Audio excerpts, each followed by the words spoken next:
యెహోవా రెక్కల క్రింద ఏం దొరుకుతుందమ్మా మనకి? భద్రత ఉంది, సమృద్ధి ఉంది, ఉందా లేదా? క్షేమము ఉంది. హల్లెలూయా. రూతు గురించి మనం ధ్యానం చేశాం. రూతు ఎవరు? అన్యురాలు. ఎక్కడికి వచ్చింది? యేసే నమ్ముకుంది, దేవుని నమ్ముకొని ఆయన రెక్కల క్రిందకు వచ్చింది. ఆమె జీవితం మార్చబడిందా లేదా? మార్చబడింది. అనాథగా ఉన్నామె, కూలీగా ఉన్నామె, పరిగెడుతున్నటువంటి ఆమె, దుఃఖముతో ఏడుపుతో కన్నీరుతున్నటువంటి ఆమె ఆ స్థితిని మార్చారా లేదా? ఒకవేళ నువ్వు ఏ దుఃఖంతో ఉన్నావో, ఏ రోగంతో ఉన్నావో, ఏ అంగలార్పుతో ఉన్నావో, ఏ సమస్యతో ఉన్నావో, ఎటువంటి ఇబ్బందుల్లో ఉన్నావో, ఎటువంటి అప్పులు పారాయో నాకు తెలియదు, కానీ దేవుని దగ్గరికి వస్తే ఏమిస్తాడమ్మా? సమృద్ధినిస్తాడు. హల్లెలూయా. రూతుకి ఇవ్వలేదా? రూతుని ఉన్నతమైన స్థానం నిలబెట్టలేదు? అనేక మందికి దీవెనకరంగా ఆశీర్వాదకరంగా మార్చలేదా? ఈ రోజున నీ నా జీవితం అలాగా మార్చబడాలి అంటే మనం ఎవరిని ఆశ్రయించాలి? దేవుని ఆశ్రయించాలి. దేవుని రెక్కల చాటున మనకి భద్రత ఉంది, సమృద్ధి ఉంది, క్షేమం ఉంది. శత్రువు యొక్క దాడి నుంచి, అపవాది యొక్క దాడి నుంచి దేవుడు మనల్ని కాపాడుతాడు. హల్లెలూయా. అపవాది నిత్యము మనల్ని చంపాలని ప్రయత్నం చేస్తూ ఉంటాడు. మన పాపం వల్ల మనల్ని చంపి నాశనం చేసి నరకానికి ఈడ్చుకెళ్ళిపోవాలని ప్రయత్నం చేస్తాడు. ఆ వ్యభిచారం చేత పట్టబడినటువంటి స్త్రీని కూడా చంపి నరకానికి ఈడ్చుకెళ్ళాలని చూశాడు. కానీ ఆమె ఎవరిని ఆశ్రయించింది? దేవుని ఆశ్రయించింది. కాబట్టి ఆమె పాపము నుంచి తప్పించబడింది. ఆమె ఆత్మ కూడా నరకంలోనికి వెళ్ళకుండా ఎక్కడ తప్పించబడింది. దేవుని స్తోత్రం చెల్లిస్తారా? నరకంలోనికి వెళ్ళకుండా మోక్ష రాజ్యానికి ఆమెను దేవుడు నడిపించాడు. హల్లెలూయా. ఈ రోజున మనము కూడా అలాగా తప్పించబడాలి అంటే ఎవరిని ఆశ్రయించాలమ్మా? దేవుణ్ణి ఆశ్రయించాలి. నరకములోంచి తప్పించబడి మోక్ష రాజ్యానికి మనం వెళ్ళాలి అంటే దేవుని ఆశ్రయించాలి. ఇశ్రాయేలు ప్రజలను ఒక పక్షి రాజు వలె ఏం చేశాడు? తన రెక్కల మీద మోసుకొని ఎక్కడ నడిపించాడు? కానానుకు నడిపించాడు. పాలు తేళ్లు ప్రవహించే దేశానికి నడిపించాడు. సమృద్ధి గల చోటుకు వారు నడిపించాడు. సంతోషము ఆనందముతో నింపబడినటువంటి ప్రాంతానికి దేవుడు వారు నడిపించాడు. అదే రీతిగా నీవు నేను ఆ నిత్యమైనటువంటి రాజ్యాన్ని, ఆ పరలోకమైనటువంటి రాజ్యానికి మనం వెళ్ళాలంటే ఎవరి రెక్కల మీదకి రావాలి? యేసయ్య రెక్కల మీద మనల్ని మోసుకొని ఎక్కడ తీసుకెళ్తాడమ్మా? యేసయ్య రెక్కల చాటున నీవు ఉంటే ఆయన రెక్కల మీద మోసుకొని ఇశ్రాయేలు ప్రజలను ఏ రీతిగా పాలు తేళ్లు ప్రవహించు కానాన్లోనికి నడిపించాడో అదే రీతిగా ఆ పరమ కానాన్లోనికి దేవుడు మనను తన రెక్కల మీద మోసుకుపోతాడు. హల్లెలూయా. ఆ రోజు త్వరలోనే మనం చూడబోతున్నాం. కాబట్టి మనం ఎవరి రెక్కల క్రింద ఉండాలి? యేసయ్య రెక్కల క్రింద ఉన్న వాళ్ళందరినీ కూడా ఆయన రెక్కల మీద కింద మోసుకొని ఎక్కడ తీసుకుపోతాడమ్మా? పరలోక రాజ్యాన్ని తీసుకెళ్ళిపోతాడు. వెళ్ళాలన్నా లేదా? వెళ్ళాలి. పరలోక రాజ్యానికి వెళ్ళాలి. మనము వెళ్ళకపోతే మనం చాలా ఇబ్బంది పడాలి. ఆయన రెక్కల క్రింద ఉంటేనే ఆయన రెక్కలతో మనం మోసుకుని ఎక్కడ తీసుకుపోతాడు? పరలోక రాజ్యాన్ని తీసుకువెళ్తాడు. రెండవదిగా మనం చూస్తే ఆయన రెక్కల చాటును మనం వస్తే కనుక ఏముంది మనకి? ఆరోగ్యం. ఏ బలహీనతతో ఉన్నావో, ఎటువంటి అనారోగ్యంతో ఉన్నావో, ఎటువంటి కృంగుదలతో నీవు ఉన్నావో, ఏ రోగమైనా పర్వాలేదు, ఆయన ఆశ్రయిస్తే మనకి ఆరోగ్యము, స్వస్థత వస్తుంది. స్వస్థపరచు యెహోవాను నేనే, నీ గుడారములు ఏ తెగులు సమీపించదని దేవుడు చెప్తున్నాడు. మూడవదిగా మనం చూస్తే దేవుని రెక్కల క్రిందకి మనం వస్తే దేవుడు ఏం చేస్తాడంటే మనను కాపాడుతాడు. కాపాడుతాడు. శత్రువుల చేతులు మనం పడుకోండగా, అగ్ని కొలిములలో పడకుండగా, సింహాలు నోళ్ళకి చిక్కబడకుండగా దేవుడు మనల్ని కాపాడుతాడండి. హల్లెలూయా. ఇశ్రాయేలును కాపాడువాడు కొనుకడు. ఆ రీతిగా దేవుడు కాపాడతాడు. కాబట్టి మనం ఎక్కడికి రావాలి? యేసయ్య రెక్కల క్రిందకు రావాలి. యేసయ్యను చూసిన వారందరికీ ఏమొస్తుంది? స్వస్థత. ఆనాడు ఎత్తబడినటువంటి సర్పము చూసే వారందరికీ ఏమొచ్చింది? స్వస్థత. ఎవరైతే చూడలేదో, ఎవరైతే అవిశ్వాసం ఆ సర్పాన్ని చూస్తే నెల బతుకుతారు అనుకున్నవాడు వాళ్ళు స్వస్థత రాదు, వాళ్ళు అలాగే చచ్చిపోయారు. అర్థమైందా? ఎవరైతే ఆ ఇత్తడి సర్పాన్ని చూశారో వాళ్ళందరూ కూడా ఏమయ్యారు? బ్రతికారు. ఈరోజు మనం కూడా ఎవరిని ఆశ్రయించాలి?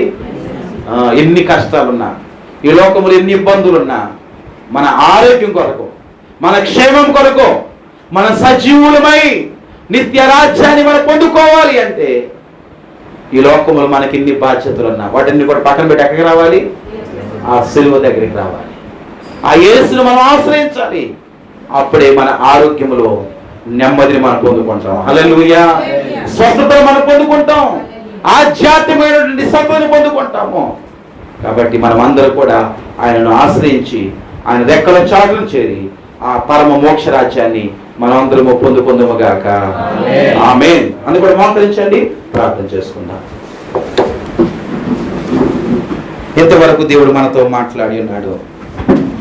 ఆయన రెక్కల చాటున మనం రావాలని దేవుడు పిలుస్తూ ఉన్నాడు. ప్రయాసపడి భారం మోసుకొనిచున్న సమస్త జనులారా నా యొద్దకు రండి, నేను మీకు విశ్రాంతినిస్తాను. నువ్వు ఏ వ్యాధి చేత ఉన్నావో, ఏ బలహీనత చేత ఉన్నావో నాకు తెలియదు. నువ్వు నా దగ్గరికి రా. ఇదిగో కోడి తన పిల్లలను శత్రువు నుంచి ఏ రీతిగా కాపాడుతుందో ఆ రీతిగా నేను కాపాడటానికి నేను ఉన్నాను. నా రెక్కల చాటుకు రా. నా రెక్కల చాటుకు వస్తే నీకు సమృద్ధినటువంటి ఆహారాన్ని నేను ఇస్తాను. నువ్వు దేని గురించి చింతపడిన అవసరం లేదు. నీ చింత యావత్తు నా మీద వేయి, నీ భారమంతా నా మీద వేయి. ఇదిగో కోడి తన పిల్లలను ఏ రీతిగా కాపాడుతుందో నేను ఆ రీతిగా కాపాడాలని నేను పిలుస్తున్నాను. నా రెక్కల కిందకి రా. రూతు అన్యురాలైనప్పటికీ నన్ను ఆశ్రయించి ఎంత సమృద్ధిలోనికి వెళ్ళిందో, ఎంత సమృద్ధిలోనికి తీసుకువెళ్ళానో మీకు తెలుసు కదా. మిమ్మల్ని కూడా ఆ రీతిగా సమృద్ధిలోనికి తీసుకువెళ్ళాలని నేను పిలుస్తూ ఉన్నాను. నా రెక్కల క్రిందకి వస్తావా? నీకున్నటువంటి పనులను పక్కన పెట్టి నువ్వు నా దగ్గరికి వస్తే రూతు వలె నీ జీవితంలో కూడా సమృద్ధినిస్తాను. నన్ను ఆశ్రయించండి, నాతో మీరు గడపండి, నా వాక్యాన్ని మీరు ధ్యానించండి, నా సన్నిధిని మీరు ప్రేమించండి, నా సన్నిధానంలో మీరు అంగలార్చండి. కన్నీటితో, వేదనతో, రోగలతో ఆనాడు అన్న ఏ రీతిగా ప్రభు సన్నిధిని ఆశ్రయించిందో మీరు కూడా నన్ను ఆశ్రయించండి. అలాగా ఆశ్రయించినట్లయితే మీ అవసరాలు తీరుస్తాను. మీకున్నటువంటి వ్యాధుల నుంచి, మీకున్నటువంటి బలహీనతల నుంచి, మీకున్నటువంటి అనారోగ్య పరిస్థితుల నుంచి మీకు గొప్ప విడుదలనిస్తాను, సమాధానం ఇచ్చేస్తాను. మీరు ఎటువంటి పరిస్థితుల్లో చిక్కబడినా శత్రువు యొక్క కంటికి కనబడకుండా నేను మిమ్మల్ని కాపాడుతున్నాను. ఆనాడు ఎలీషా మీద దాడి చేయాలని అనేక మంది శత్రువులు చుట్టూ పెట్టినప్పుడు వారికి గుడ్డితనాన్ని కలుగ చేసి ఎలీషాను దేవుడు కాపాడినట్లుగా ఇదిగో నేను మిమ్మల్ని కాపాడుతాను. ఆనాడు యోబు కుటుంబం చుట్టూ దేవుడు కంచె వేసి ఏ అపవాది అతని మీద దాడి చేయకుండా కంచె వేసినట్లుగా ఇదిగో నేను కూడా మిమ్మల్ని కాపాడుతాను. అయితే మిమ్మల్ని ఆశ్రయించాలి, నా రెక్కల కింద రావాలి, నా రెక్కల క్రింద నిన్ను దాస్తాను, నా రెక్కలతో నిన్ను మోస్తాను అని దేవుడు సెలవిస్తున్నాడు.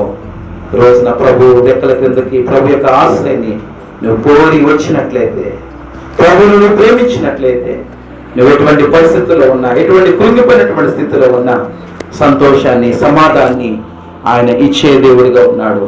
తన రెక్కలతో మనల్ని కప్పి ఆయన మనల్ని దాచువాడు, శత్రువు చేతికి కంటపడకుండా మనల్ని కాపాడువాడు, మనల్ని కాపాడువాడు. కులుకలు నిద్రపోడు. ఓ ప్రియమైన దేవుని బిడ్డ, నీ క్షేమం కొరకే దేవుడు పిలుస్తూ ఉన్నాడు. నీకున్నటువంటి ఇబ్బందులలో, నీకున్నటువంటి కష్టాల్లో ఎవరి వైపు చూస్తూ ఉన్నావు? ఆదివారం ఒక్కరోజు ప్రభు సన్నిధికి వస్తే చాలే అనుకోవద్దు. నిత్యము నువ్వు దేవుని సన్నిధిని కలిగి ఉండాలి. నీ కష్టకాలములో, నీకున్నటువంటి ఇరుకులలో, నీకున్నటువంటి వ్యాధులలో, నీకున్నటువంటి బలహీనతలలో, నీకున్నటువంటి కృంగుబాటులో నిత్యము ప్రతి దినము ప్రభు సన్నిధిని నువ్వు అనుభవించాలి. ఆదివారం ఏదో వస్తున్నాను కదా, ఏవో మాటలు వింటున్నాను అంటే సరిపోదు. నిత్యము దేవుని యొక్క సన్నిధిని నీ ఇంట్లో నువ్వు అనుభవిస్తున్నావా? ప్రార్థించే అనుభవాన్ని నువ్వు కలిగి ఉన్నావా? ప్రార్థించే అనుభవం నీలో ఉంటే ఏ అనారోగ్యము నీ మీదకి రాదు, ఏ శత్రువు నీ మీద దాడి చేయలేడు. శత్రువు యొక్క ప్రలోభాలకు నువ్వు భయపడవు. శత్రువు యొక్క అగ్ని బాణాలను ఎదిరించే శక్తిని పొందుకుంటావు. ప్రార్థించు, బలము పొందుకో. నువ్వు ప్రార్థన చేయట్లా, ఈ లోకపు పనుల మీదే నీవు దృష్టి నిలుపుతున్నావు, కానీ ఈ లోకపు పనుల మీదే నువ్వు శ్రద్ధ కలిగి ఉంటున్నావు, కానీ దేవుని సన్నిధానంలో ఒక అరగంట అయిన ప్రభుతో నువ్వు గడపగలుగుతున్నావా? దేవుని యొక్క వాక్యాన్ని నువ్వు ధ్యానించగలుగుతున్నావా? నువ్వెంత సమయమో రోజుకి ప్రభు సన్నిధితో నువ్వు గడుపుతూ ఉన్నావు? నీ జీవితంలో గొప్ప విజయాలు రావాలి అంటే, నువ్వు ప్రమాదాల నుంచి తప్పించబడాలి అంటే దేవుని సన్నిధి మనకి అవసరం. దేవుని యొక్క రెక్కల చాటును మనం ఆశ్రయించాలి. ఇదిగో దేవా, నిత్యము నా ప్రాణం ఉన్నంత వరకు నీ రెక్కల నీడను ఆశ్రయిస్తానయ్యా. నీ రెక్కల చాటును నాకు భద్రత ఉందయ్యా, క్షేమం ఉందయ్యా, నిన్నే ఆశ్రయిస్తానయ్యా అని దావీదు భక్తుడు చెబుతున్నాడు. మరి నీవు ఏ రీతిగా దేవుణ్ణి ఆశ్రయిస్తున్నావు? దావీదు అలాగా ఆశ్రయించాడు కాబట్టి శత్రు దాడి నుంచి తప్పించబడ్డాడు. శత్రువు ఎంత కుతంత్రాలు చేసినా, ఎన్ని కుట్రలు చేసినా వాటన్నిటి నుంచి తప్పించబడ్డాడు. నీవు కూడా తప్పించబడాలి అంటే దావీదు వలె యెహోవాను ఆశ్రయించు. దావీదు వలె యెహోవా రెక్కల చాటును నీవు దాక్కో. ఆయన నిన్ను భద్రపరిచేవాడు, నిన్ను కాపాడేవాడు. ఏ అపాయమో, ఏ శత్రువు యొక్క భయమో నీకు అంటకుండగా దేవుడు నిత్యము నిన్ను కాపాడుతూ నీ జీవితంలో సంతోషాన్ని ఇచ్చేవాడు. చిన్న ప్రార్థన చేసుకోండి. ప్రభువా, ఇంతవరకు నిత్యము అయ్యా నా పనుల మీద శ్రద్ధ చూపుతున్నాను, కానీ ప్రతిరోజు ప్రార్థన చేయాలని, ప్రతిరోజు నీ సన్నిధిని మేము అనుభవించాలని నీ మాటలతో నాకు తెలియచేసావు. ఏదో ఆదివారం ఒక్కరోజు ప్రభు సన్నిధిలో గడపడం కాదయ్యా, నిత్యము కొద్ది సమయం, ఒక అరగంట అయినా గంట అయినా నీతో గడిపే అనుభవము, నీ రెక్కల చాటున ఆశ్రయం పొందే సేదదీర్చే కృపను నాకు దయచేయని మీరు కూడా చిన్న ప్రార్థన చూసుకోండి. ప్రభు మీ జీవితంలో నెమ్మదినిస్తాడు, సమాధానం ఇస్తాడు, స్వస్థతనిస్తాడు, కాపుదలిస్తాడు. ఏ అపాయముని రాకుండా, ఏ తెగులుని గుడారములో సమీపించకుండా ఆయన నేను కాపాడుతాడు. ప్రియమైన దేవుని బిడ్డ, చిన్న ప్రార్థన చేయి. నువ్వు దేవుని యందు విశ్వాసం ఉంచితే చిన్న ప్రార్థన చేయి, దేవునికి సహాయం చేస్తాడు.